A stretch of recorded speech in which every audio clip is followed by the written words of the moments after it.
Hey everybody, I'm LD. I'm joined here today by Thabon1437 from none other than LGD International, and that beautiful man has graciously agreed to a video interview. You can see him here. He looks really excited to do this. How you doing, buddy? Ni hao from Hangzhou, China. How are you finding your accommodations there so far? I'm curious. Tell us a little bit about the house and sort of the living environment. Well, we're staying in Hangzhou, and from the people that I've spoken to, they've all said, this is a beautiful city, and I would have to agree. I've been to Shanghai and Wuhan already, and from both, I definitely like this place much better. And our house is three-story home, and on the first floor we have all the computers where both the teams are stationed and we play here, and then the other two floors we have our rooms and stuff. So I imagine you spend most of your time on the first floor then. Oh yeah, for sure. Yeah, actually I tried to do an interview with him last night, and it was just everybody in the background yelling at like 4 or 5 a.m. in the morning. You guys are on the DOTA schedule, I think it's safe to say. Yeah, we do have a schedule. Normally we start playing at around 3 p.m. and we'll keep practicing until 10 or so. But even after that, we'll still end up playing some publics. So your official practice is like 7 or 8 hours, and then you play publics after that? Oh yeah, no, 7-8 hours. But sometimes, if we have an opponent who wants to keep playing or whatever, we'll keep on playing. It all depends, really.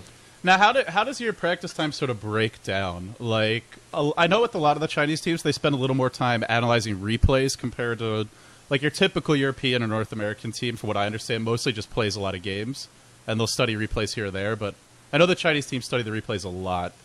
So, do you spend most of your time just playing games? Is there more replay analysis, team meetings? Like, how exactly is that time being spent?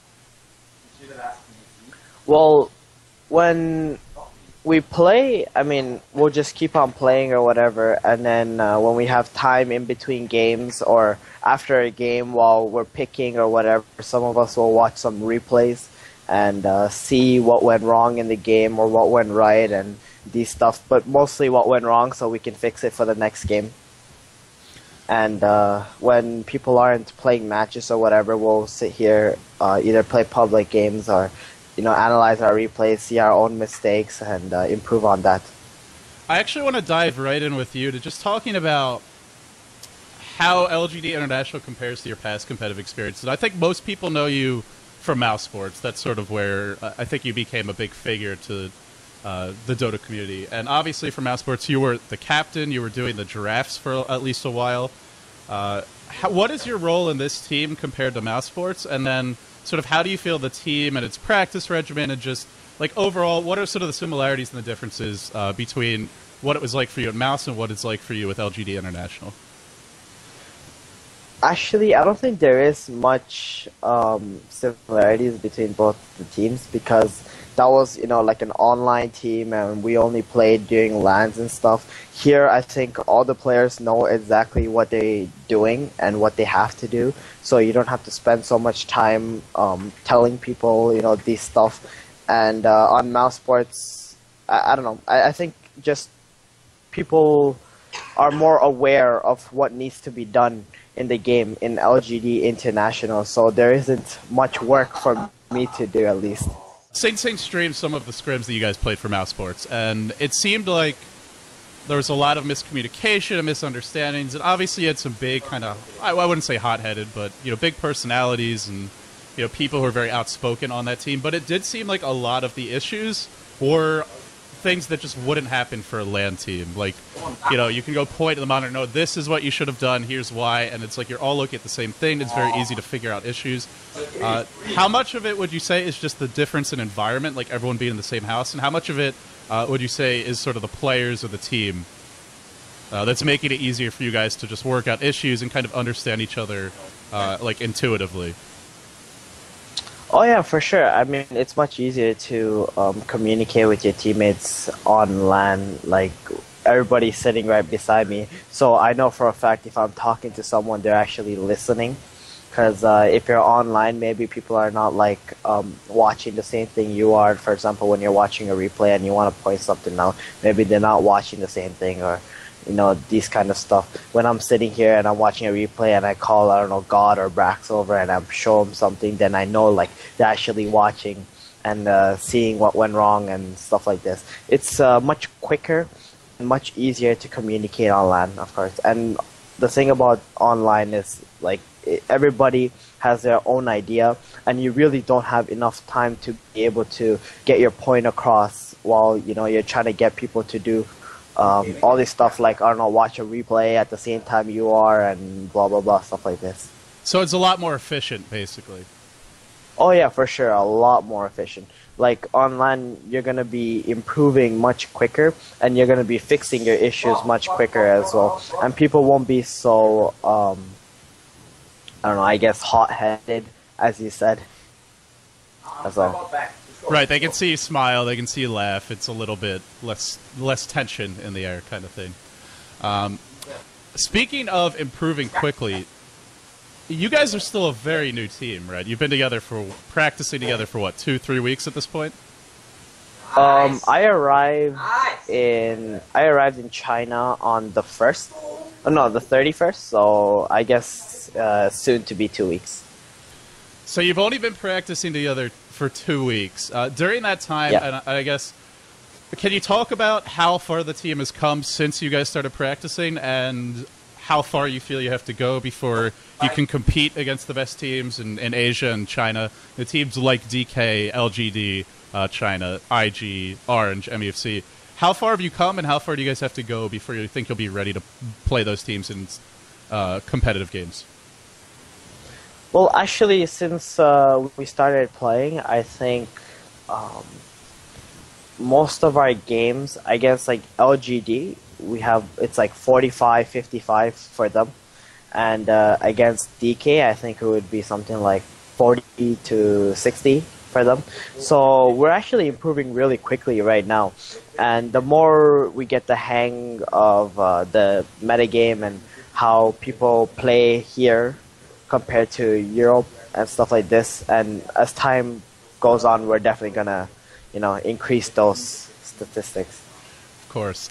Tell me about your teammates. Tell me about their personalities. Like, who's the hothead who yells at everyone? Who's the really cool, calm, collected guy? Who's making the calls in game?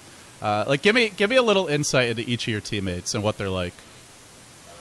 Well, right now, I mean, we've only been playing for about 2 weeks, and not many people get too hot during a game or whatever. And about calls and stuff, I think everybody has their own ideas, and we're all like very skilled and experienced players. So whatever call someone would make, we would follow it. There isn't really one person that's making all the calls right now, at least. So it's a very democratic team, then. For now, for sure. Yeah. Do you think that might change in the future, or are you pretty happy with how it's going so far? I'm not saying that it might change in the future. Like right now, I think we still don't know exactly what it is that's our style or how we should be playing. Like, or what the best way for us to play is. Like, we have an idea, but it's not something concrete.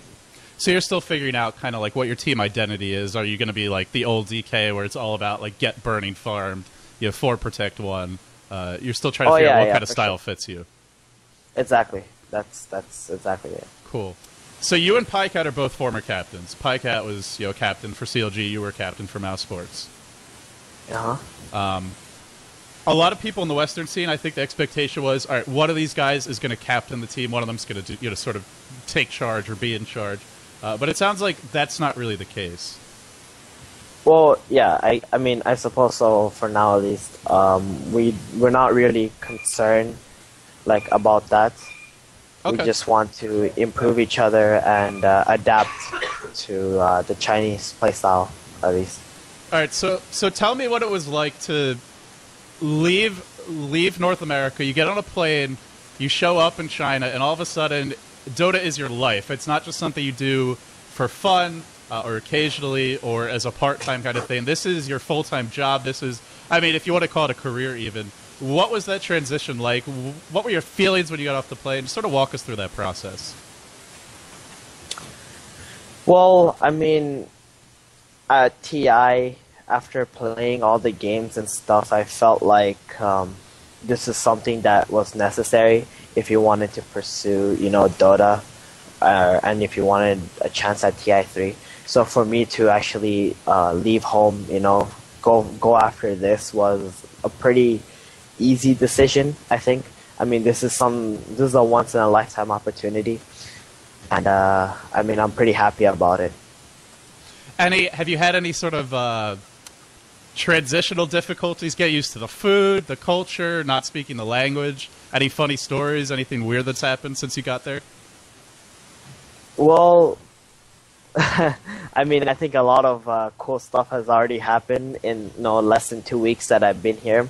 We went out quite a few times. We went to some clubs. The food, I think, is really good, especially the home food that's made here. And when we go to restaurants, I feel like it's actually a little bit maybe too fancy. And a lot of the stuff you can't really eat. Or, I mean, I feel like I can't really eat. Everybody else eats it perfectly fine. I heard Brax says he should have brought more Pepto-Bismol. Do you feel the same way? Or? He said what? He should have brought Pepto-Bismol. Pepto? No, not at all.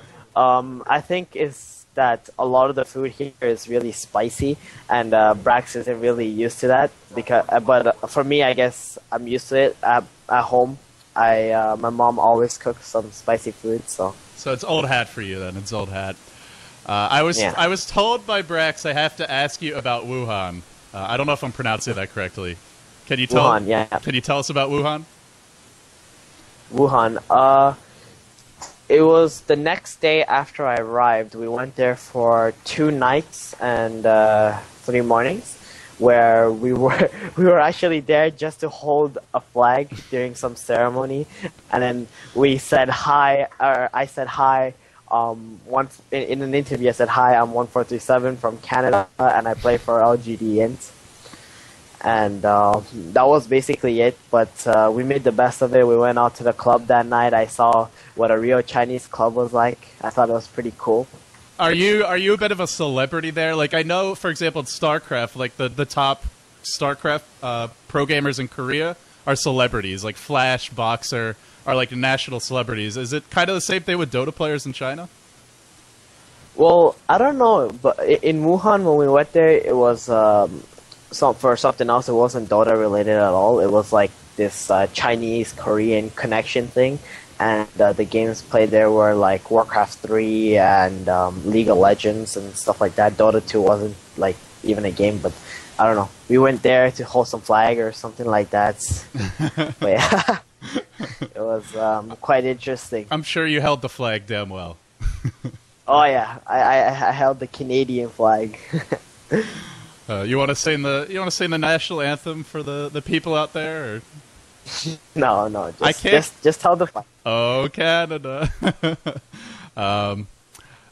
Okay, so I'm a little bit curious about sort of the living arrangement. Like you mentioned, you guys obviously play against LGD a lot.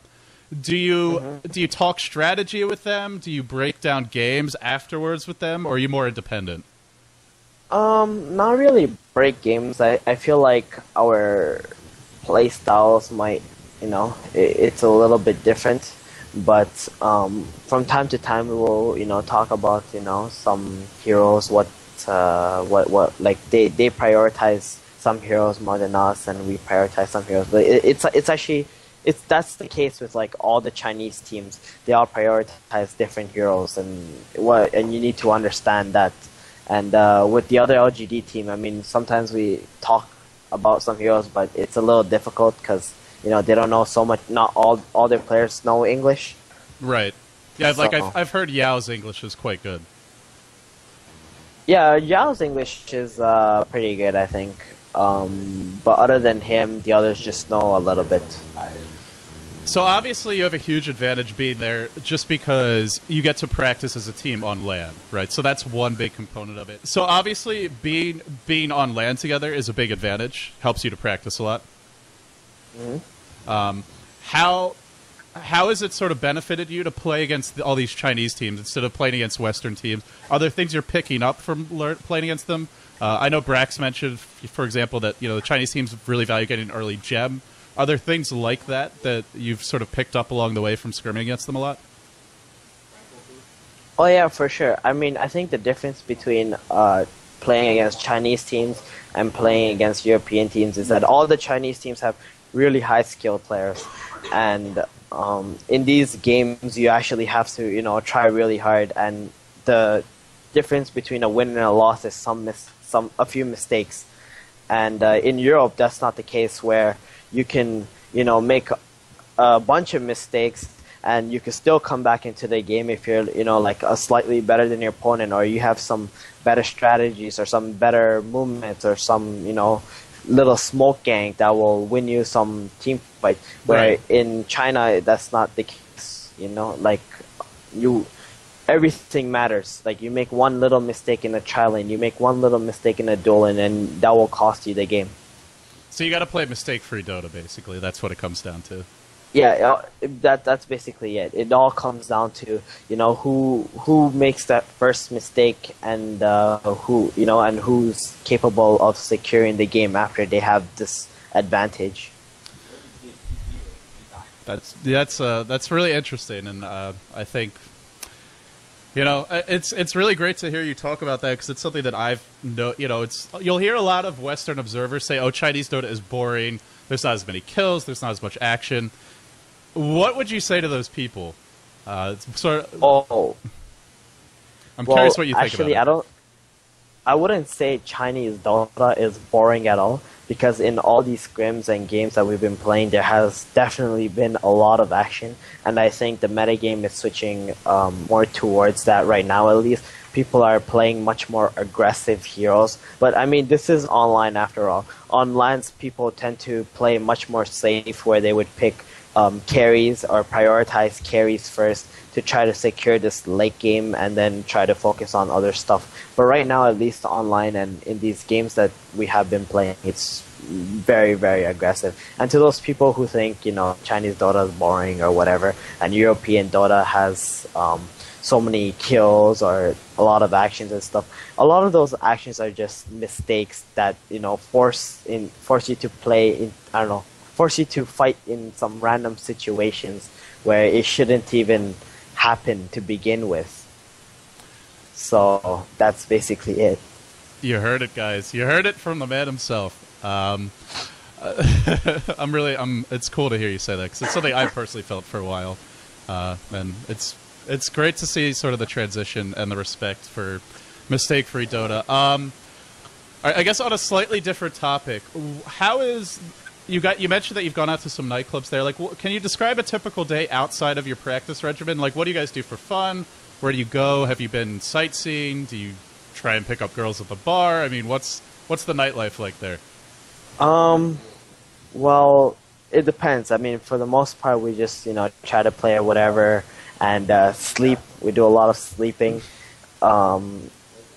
During the night, we'll go out to eat. I don't know, sometimes we go out to eat at like 2, 3 a.m. or whatever, and maybe once or twice a week, some of us would go to like a club or whatever, and drink, have fun, meet some girls, stuff like this. I mean, we haven't really gone sightseeing or anything like that, but maybe we will later on. How does your social life there compare to the other? I'm curious about the LGD Chinese squad. Do they go out a lot too, or what's their sort of free time like? I think they're the same. They always go out to eat. We would actually go out with them too, sometimes. And some of them like to go get massages or whatever, and just go out and have some fun. Funny stories, basically, especially with the especially with the language barrier there. Any funny stories? That's I think when we were at Wuhan and we went to the club, people were trying to speak to the Chinese girls, and it was very hard because it's very loud and whatever. So what ended up happening was they were using Google Translate at the club. Did it work? So I don't know, like in an hour they got like maybe 3 questions across, like what's your name, what are you doing here, when are you leaving? Maybe that's about it. Hey, they spent an hour doing it. They must have liked you guys. Yeah. I mean, it's hard, you know, it's an iPhone. You gotta, you know, make sure all the right, you know, words are in, and when it translates, you know, the right words got across and things like that. That's awesome, man. And I'm sure there will be many more moments like that in your future until you learn Oh yeah, Chinese. for sure. I mean, I'm pretty sure there may be more funny stuff. Oh yeah, there's definitely some funny stuff that happened, but I just can't recall all of it. Uh-huh. Yeah, I've heard about that. One of you guys said you're actually going to be taking Chinese classes. The teams. Oh yeah. We were supposed to have Chinese class like during this hour, but the teacher had to cancel because she had to do something. So yeah. So we will start tomorrow. How motivated are you? Is that something you really want to do? Of learn Chinese, or are you just sort of like, oh, I have to do it? Is that something that really interests you? I don't think it's like you have to do it or whatever, but I'm quite motivated to learn, you know, Chinese. Like I'm the type of person who likes to learn. You know, I'm very curious about a lot of things. So I think it would be a really fun experience, especially if you can start communicating with some people.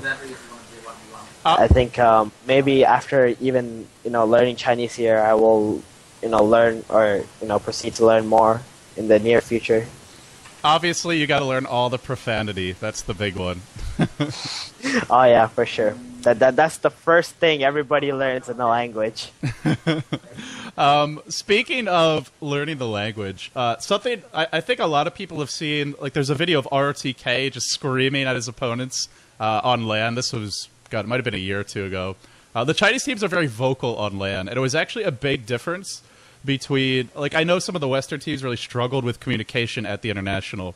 Could you talk about sort of that, and are you guys adjusting to it well? Are you a lot more loud than you used to be when you first got there? I think I know exactly what you're talking about.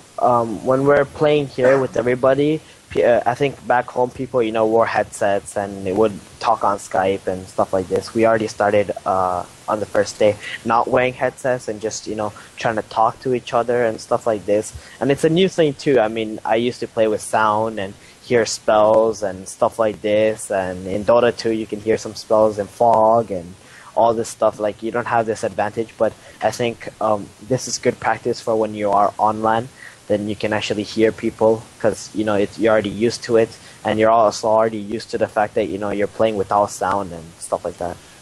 Any trash talk from you guys? Do you yell at LGD if you're playing all together in the same room? Oh yeah, for sure. When we're playing, there's a lot of yelling and saying stuff like that. For sure. I'm telling you, man. We would play against LGD. We would play for something called the Cola Cup, where you play a BO3, and if you know, whoever loses the BO3 has to end up buying like 2 boxes of Coke. For the other team. That's awesome. Yeah, actually not for the other team, but like for everyone basically, because, you know, everybody drinks this cola or whatever, and you have to end up buying them anyway. So yeah, that's cool. It's a pretty fun way to be competitive. That's awesome. Yeah, it sounds like it's a lot more fun and kind of interactive than online play. I guess on a different note,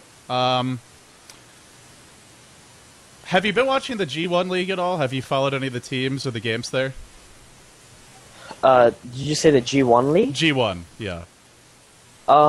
Yeah, actually, I've seen a few games before I came to China. I was watching a lot of games in G1 League.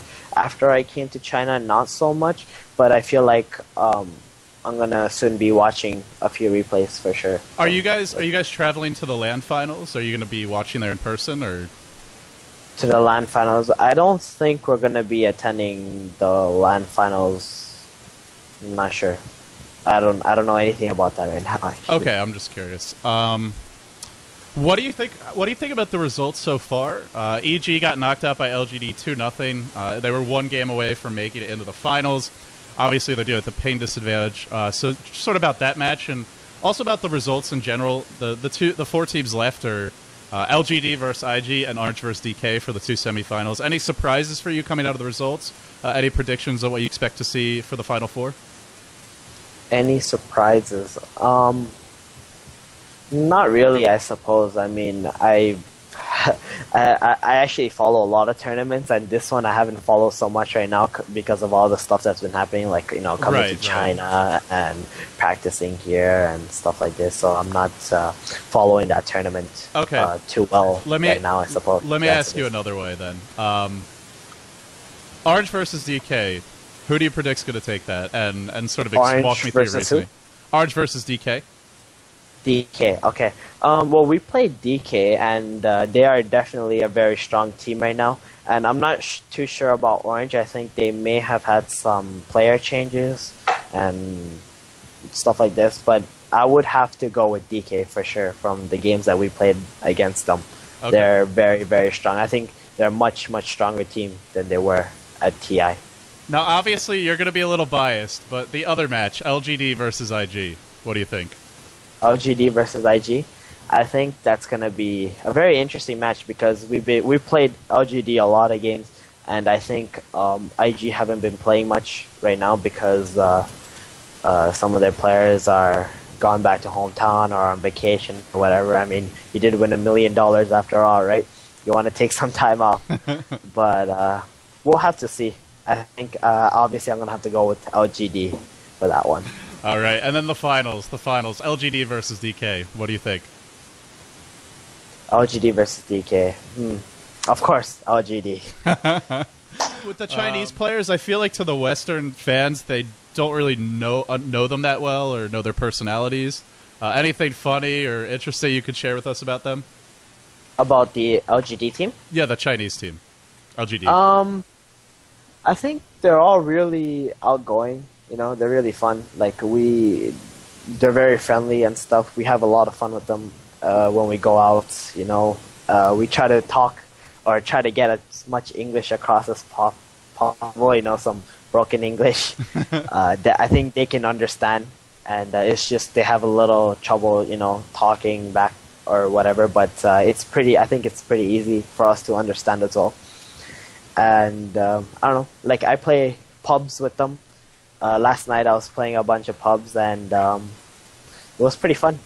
Who's the best pub player out of all 10 players, all the LGD international players, all the LGD China players? Like, who's the best at just stomping pubs? Who's the best at pub, you said? Yeah, at pubs. From the other LGD team. Well, or your team, either team. Our team. I can tell you it's definitely not God. That's for sure. It's definitely not God. God hates the C server public games because everybody just tries so hard. You know, that's the difference between C server publics and Euro/NA publics. In C server, nobody ever gives up. It doesn't matter how behind you are, they're still gonna try, and it gets really annoying when you're just, you know, playing around or screwing around. You already won the game or whatever, and and then the other team is still trying hard to win, and then they end up winning the game. You know, right? Because you get bored and you throw it or something. Oh yeah, for sure. And I think this is where like discipline comes in as well. You know, you just want to.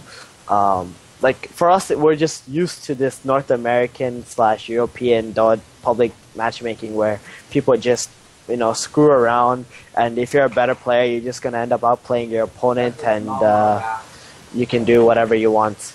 But yeah, I would if I want to say who the best pub player is, probably one of the, you know, Chinese guys, because when they play pubs, they still take it, you know, relatively seriously, where they want to end up winning the game because they're used to this C server matchmaking or whatever. They try. And actually, I've been, I don't know, I think I'm pretty satisfied with the C server matchmaking as well.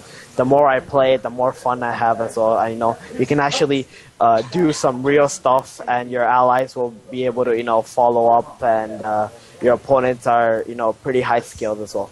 It sounds like it's actually, as far as pubs go, much better practice than North America or Europe. Oh yeah, for sure. I think pubs in sea serve is actually worth it.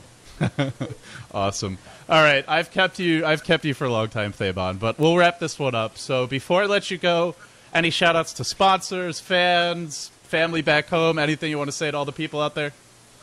Yeah, shout outs to our sponsors, Taobao, Razer, and LGD. They've made all of this possible. Shout outs to our fans. Shout outs to Nicholas. He's the best team leader I've ever had. And shout outs to all the family home who have been supporting me all this time.